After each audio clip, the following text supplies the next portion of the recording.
Бастауыш мектептердің бірінде сабақ беретін мұғалім өз басынан өткен оқиғаны былайша баяндап берді.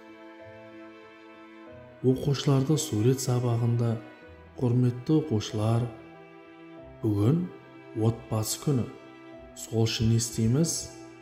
Отбасымыздың суретін саламыз, балалар, бақытты отбасының суретін саламыз. Ең тамаша суретке бестік бағамен бірге қосымша сыйлығым да бар деп оқушыларымды бір ынталандырып қойдым. Енді менің сыныбым 4-ші сынып оқушылары. Қоңыраудың соғылуына 15 минут уақыт қалған болады. Мен орнымнан тұрып, парталардың арасымен салынған суреттерді тексеріп, оқушыларымды жігерлендіріп келе жатқан едім. Қане, оқушылар, кім екен керемет әдемі ғып сурет салған? Кім бестік бағамен бірге сыйлыққа ие болар екен деп оқушылардың жігерін жаңағыдан да жоғарылатайын деген оймен арасында мақтап та қойдым. Оқушыларым бестік бағамен қоса қандай сыйлық болар екен деген оймен жан таласып суреттерін салып жатыр.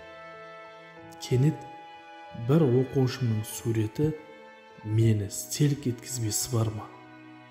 Суретті қолыма алдым да әлгі оқушыдан баяу ғана дауыспен: сен суретті қандай керемет салғансың, маған қатты ұнады.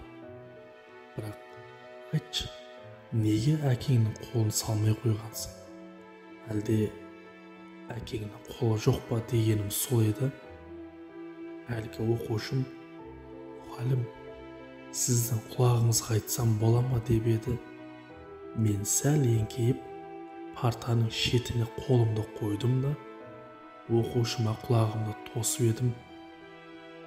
Көзінен бірден ыстық жас ытқып шықты да былай деді: мұғалім, менің әкем бар ғой, әкем анамды ішіп келіп күнде ұрады.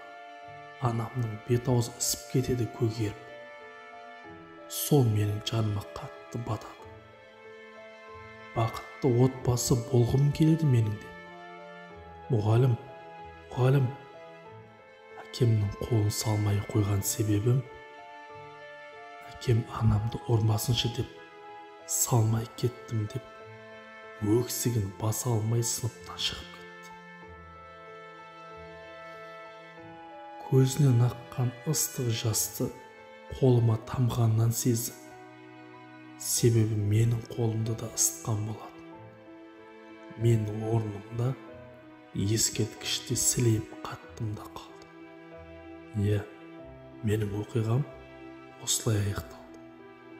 Өкінішке орай, бүгінгі таңда бала тәрбиесі ақсап тұр.